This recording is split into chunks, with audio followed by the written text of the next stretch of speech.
단군 신화의 원형은 성경 창세기에 있다. 우리 민족은 예로부터 어린아이의 볼기짝에 푸른 반점을 볼 수 있는데 이를 두고 삼신할머니가 점지하여 태어났다는 삼신사상이 있다. 이를 보아 단군 민족은 그 옛날부터 삼신 하나님을 믿었던 민족이다. 세계사에서 삼신 하나님을 신앙하던 고대 민족을 찾는다면 삼위일체 하나님을 믿었던 고대 이스라엘 민족을 들 수 있다. 이스라엘 민족이 전해온 인류 최고의 역사서이자 경전인 성경 창세기에는 야곱 하나님의 12아들로부터 시작된 이스라엘 12지파 이야기가 있다. 그 중에 성경 역사에서 사라진 단지파의 이야기가 단군 신화를 낳은 환인의 서자 환웅이 하늘나라에서 내려왔다는 천강설과 고조선을 건국한 단군 왕검 이야기와 연결된다. 삼국 유사에 전하는 환인의 서자 환웅이 공중 하늘에서 내려왔다는 것을 현대의 상식으로 신화를 보면 환웅은 그 옛날 지구 어느 곳으로부터 삼신 하나님을 신앙하던 민족이 이 땅으로 이동해 왔다고 이해할 수 있다.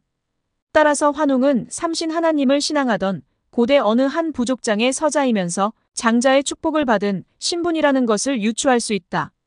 이제 그대로 지금으로부터 약 4000여 년 전 고대 세계에서 삼신 하나님을 믿고 신앙하던 민족이 있었다면 삼위일체 하나님을 신앙하던 고대 이스라엘 민족이 있다.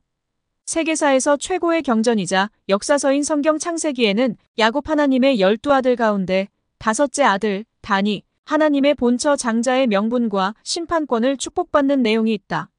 단의 출생 배경을 보면 야곱 하나님의 본처 라헬이 자식을 늦게까지 낳지 못하자 남편 야곱과 합의하에 몸종 비라를 통하여 태어나게 된다.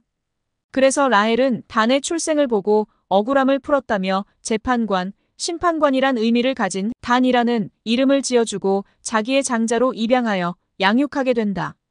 그러므로 단의 신분을 보면 본처 라헬의 몸종을 통하여 태어난 서자이지만 야곱 하나님의 적장자 신분이 된다. 그리고 야곱 하나님이 말년에 12아들의 장래일을 예언하고 축복할 때 단은 이스라엘의 한 지파와 같이 그 백성을 심판하리라 하여 하나님의 심판권을 축복받음으로써 명실공히 하나님의 모든 신권과 직계장자의 명분을 얻게 된다. 그리고 단에게 만백성을 심판할 권세를 축복한 것은 말씀이 씨가 되어 마지막 때 단지파를 통하여 구세주 심판자가 출현하게 됨을 알 수 있다. 단의 후손 단지파 민족은 모세의 출애굽 이후 가나안 땅을 점령하는 과정에서 강력한 블레셋 민족과 350여 년간 영토 싸움을 하게 된다. 그때 이스라엘의 마지막 사사인 단지파 장수 삼손이 미인계에 빠져 죽게 되면서 단지파 민족만이 형제의 나라를 떠나 동북방으로 사라지면서 지금까지 이스라엘 역사에서 잃어버린 부족이 되었다. 이처럼 하나님의 심판권을 축복받은 단지파가 동방 땅끝 한반도로 와서 그들의 정체성을 남기기 위하여 기록한 고대 신화의 이야기가 바로 단군 신화이다. 그들은 시조 단을 잊지 않고 높이 기리기 위하여 환인의 서자 환웅이라는 이름으로 신분을 숨겨두었다. 단군 왕검이라는 호칭 또한 단지파 시조 단의 이름에 존칭어인 임금군자를 더하여 단군이라 하였고 역대 왕들의 이름 앞에 붙여서 연호로 사용하게 된 것이다. 이처럼 이스라엘 단지파의 역사를 알고 보면 환웅이 아버지 환인으로부터 천부인 세계를 받아 하늘에서 내려왔다는 단군 신화의 역사가 실타래처럼 풀어진다. 하나님의 심판권을 축복받은 단지파가 한반도로 이동해온 단군 민족이라는 것을 검증해주는 또 다른 성경 내용을 이사야 41장 1절 이하에 동방 땅끝 땅 모퉁이에서 구세주 의인을 불러 일으킨다는 말씀을 보아 알 수 있다. 또한 이스라엘 민족이 그들의 조상 야곱의 이름을 따서 나라 이름을 이스라엘이라 했듯이 이스라엘 12지파 중에 하나였던 단지파 민족은 그들이 가나안 북부 소라 땅을 기업으로 받은 후 라이스와 레센 지방을 점령하면서 그곳을 조상 단의 이름을 따서 지명을 단이라 불렀다. 이러한 전통 관습을 가진 이스라엘 단지파의 후손들은 동방으로 와서 고조선을 건국하고 초대 임금이 된 왕검에게 단군이라는 연호를 붙여 단군 왕검이라 불렀다. 이후 역대 왕들의 이름 앞에 단군이라는 연호를 사용함으로써 한민족의 조상이 단군이라는 것을 오늘날까지 우리가 기억하고 있다. 말하자면 단군은 성도 이름도 아닌 조상단을 높여 부르는 존칭어이다. 그런데 오늘의 이스라엘 민족은 오랜 기간 이방 민족과 혼혈이 되어 우리 민족과 피부색이 다르고 생활 관습이 다르지만 고대 아브라함으로부터 모세 시대에 이르기까지 이스라엘 전통 풍속을 성경에서 살펴보면 한 민족의 전통 풍속과 같은 것을 수십 가지 발견할 수 있다. 그럼에도 일부 신학자들은 노아의 5대손, 벨렉의 아우 욕단이 단군 민족의 조상일 것이라고 하는 것은 성경적으로 근거가 희박하며 억설에 불과하다. 그들이 이러한 주장을 하면서도 단지파 민족의 정체성을 애써 밝히지 못하는 것은 단지파가 하나님의 심판권을 축복받았기 때문에 예수에 대항하는 적그리스도라 해석하기 때문이다. 만약 단지파 가운데서 구세주 심판자가 나온다는 것을 인정하게 되면 유다의 후손 예수는 마지막 때 오실 구세주가 아니라는 것이 된다. 그러나 야곱 하나님이 예수의 조상 유다에게 예언한 말씀을 보면 유다는 왕의 권세를 함께 하는데 메시아 구세주가 되는 실로가 오시기까지 미치리라고 했다. 예수가 유다의 왕권을 실현한 사람이라면 예수 이후에 오실 메시아 구세주 심판자는 단지파 가운데서 출현하는 것이 당연하다. 그리고 예수 자신도 요한복음 14장에서 말하기를 내 뒤에 새로운 보혜사 성령이 오시면 새로운 말씀으로 가르칠 것이며 이 세상 임금이 예수 이후에 오신다고 예언했다. 이것은 예수가 자기 자신에게 예언한 것이 아니고 또 다른 보혜사 성령 되시는 구세주 메시아로 오실 이 세상 임금이 제3의 인물이라는 것을 알 수 있다. 뿐만 아니라 계시록 2장에도 이긴 자 구세주가 올 때 하나님이 하늘나라에 감추었던 생명나무 실과와 만나를 가지고 나와 먹게 하며 이긴 자가 흰돌을 받아 나오는데 받는 자 밖에 알 자가 없다고 예언하고 있다. 이 외에도 이긴 자가 갖추어야 할 조건이 여러 가지 있으며 이사야 41장 1절 이하의 말씀과 이사야 43장 11절에는 인간을 구원할 자는 오직 여호와 하나님뿐이라 했다. 이 말씀은 곧 하나님이 인간을 점령하고 있는 마귀를 이기고 구세주 심판자로 오실 것을 암시하고 있다. 단군 민족이 노아의 5대손, 벨렉의 동생 욕단의 후손이 될 수 없는 이유, 삼국 유사의 고조선의 건국이 기원전 2333년이라는 것은 성경 역사에서 노아 홍수 이후부터 노아의 5대손 벨렉과 그의 동생 욕단이 살던 시대와 중간쯤 되는 기간이다. 그래서 일부 기독교인들이 욕단이 단군일 것이라 하지만 우리 민족과 성경 속의 이스라엘 민족의 풍속과 유물 유적을 비교해 볼 때 욕단의 후손이 단군 민족이 될 수 없다는 것을 알 수 있다.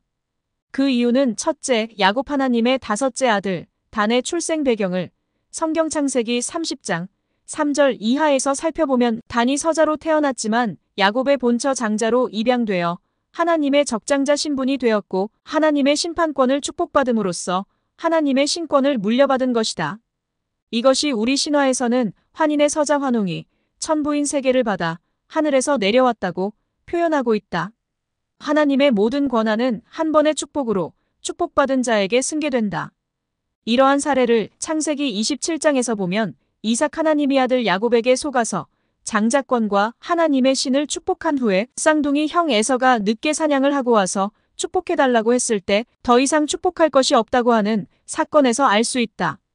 그러므로 야곱이 아들 단에게 장자 명분과 심판권을 축복함으로써 단지파 민족이 하나님의 심판권을 행사할 천손 직계 장자 민족이 되는 것이다. 우리 민족의 전통 풍속이 고대 이스라엘 민족의 여러 가지 풍속과 똑같은 것은 아브라함 하나님 이후 이스라엘 민족의 형성 과정에서 생겨난 풍속들이다. 두 번째, 성경 어디에도 하나님이 욕단에게 장자 축복을 했다는 기록이 없다. 욕단은 아브라함의 5대 조부 벨렉의 친동생일 뿐이며 서자나 장자의 신분도 아니다. 단지 그들이 바벨탑 사건 당시 메사로부터 스발로 가는 동편 산에 거했다는 기록밖에 없다. 욕단 족속은 야곱의 자손 단지파 민족보다 약 1000년 앞서 수메르에서 떠난 셈이다. 만약 욕단 족속이 동방에 먼저 이주하여 정착한 선주민이라면 황하 문명을 일으킨 하나라와 상나라 원주민이라 할 수 있을 것이다. 세 번째, 하나님의 심판권을 축복받은 단지파는 수백만 명의 백성과 청동기 신문물을 가지고 동방으로 왔다.